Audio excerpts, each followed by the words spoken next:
Magandang araw mga kaibigan. Bigyan natin ng reaction, opinion itong post ng Bilyonaryo News Channel. Pahayag ito ni Congresswoman Janet Garin. The House of Representatives has been silently working to repair its damaged reputation after several of its top leaders and members were dragged into the multi-billion peso flood control scandal. Iloilo Representative Janet Garin said on Monday. Yan. So, kumikilos daw, tahimik lang na kumikilos ang Kamara para ibangon ang nasirang reputasyon. Tingnan natin, people who reacted. 30,000 people who reacted. 28,000 ang tumatawa. 1,200 ang galit. 1,000 lang ang nag-like. Ibig sabihin, maraming ayaw maniwala.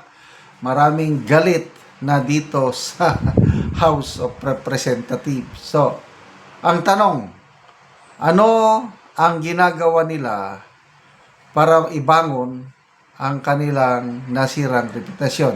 Isa pa pala, at least honest. Bilib ako sa honesty nitong congresswoman na inamin niya na nasira na ang kanilang reputasyon.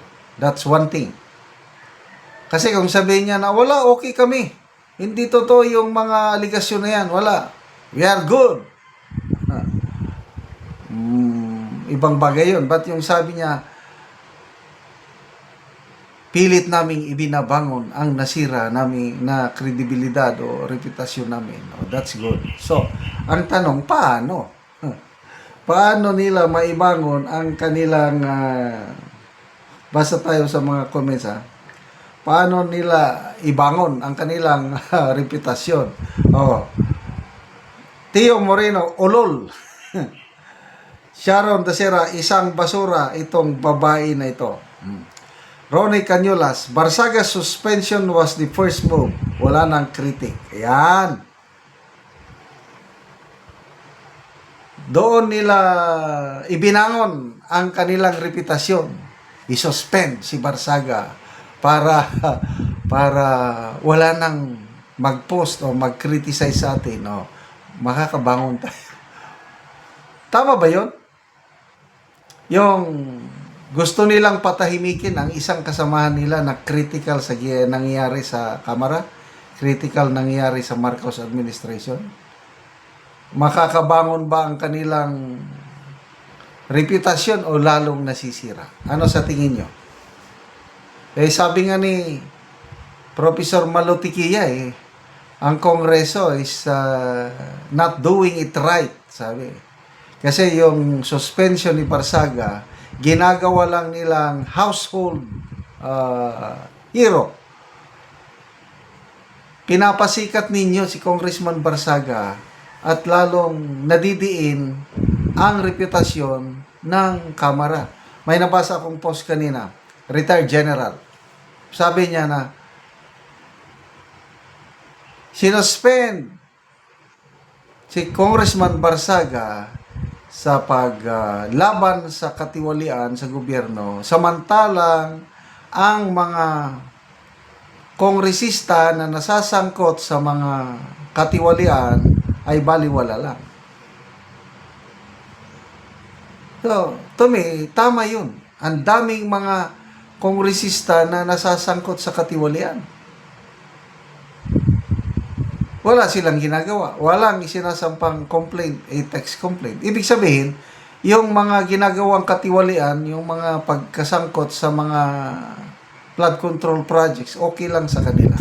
That's normal to them. Ganun ba yun? Ang hindi normal, yung maingay. Palaging nagpo-post ng anti-corruption, anti-corruption issues. So,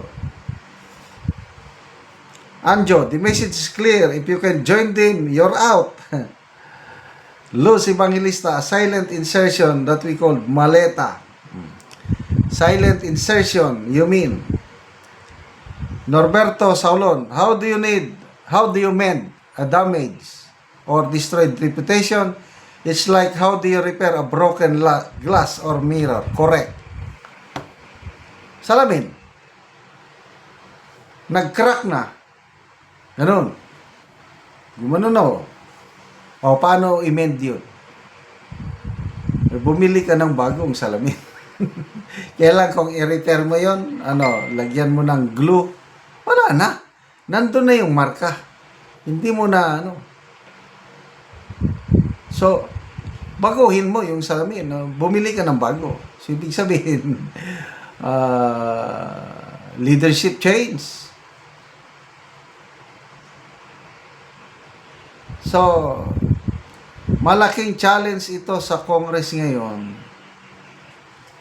Saldico, okay. Yun na. Aminado na si Saldico na kasama siya sa mga nakawan. Kailang, sabi niya, inutosan lang ako. Which, to me, naniniwala ko na hindi niya magawa yung mga bagay-bagay na napangyaring trilyones ang nawawala kung siya lang. Meron siyang kasamaan. So, group effort yan. So, kung gusto ninyong makabangon muli ang reputasyon ng House, dapat maraming maparusahan na lawmakers na kasangkot kasama ni Saldico paggawa ng katiwalian. Hanggat walang nakukulong na members of the House, maliban lang kay Saldico, hindi kayo makakabangon.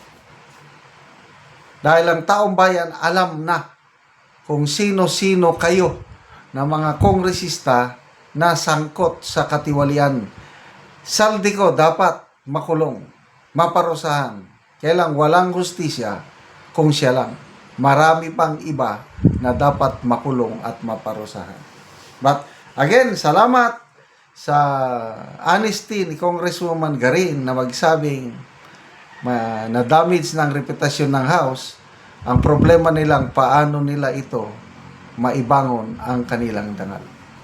Salamat mga kaibigan sa inyong pagsubaybay sa ating channel. Nakakatulong kayo ng malaki sa tribong Talandig ng Bukidnon dahil ang income natin sa channel na ito pantulong sa tribo.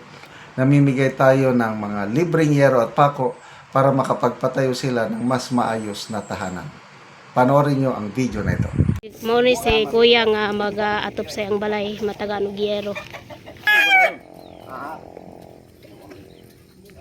O abot na gyud si kuya sa iyang balay.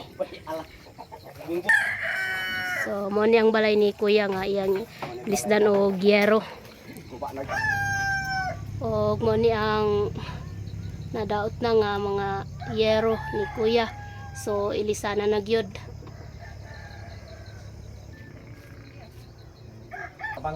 So guba na gid ang balay ni kuya og gid nga daan na kay niya yero. So loig gid kay kaymta ni kuya kay kung ulan dili na gid siya maka kay sa iyang abuan kay tuwa na kaayo sa iyang balay. Pila na ni katuig kuya ang imong balay nga nainani na nga nanay mga buslot og tulo na kayo kung uulan. Unom na ni katuig pero daan niya sin ba? Mga taanab. So unom na katuig. So na kay anak kuya? Wala pa. Wala pa kay anak. So si kuya walay anak. So unom na katuig ang iyang balay. So inani na busa pulihan na og yero. So natagaan man kag yero kuya, makaatop na ka karon. Makatop na kay. Salamat sa Ginoo. Salamat sa pagtabang.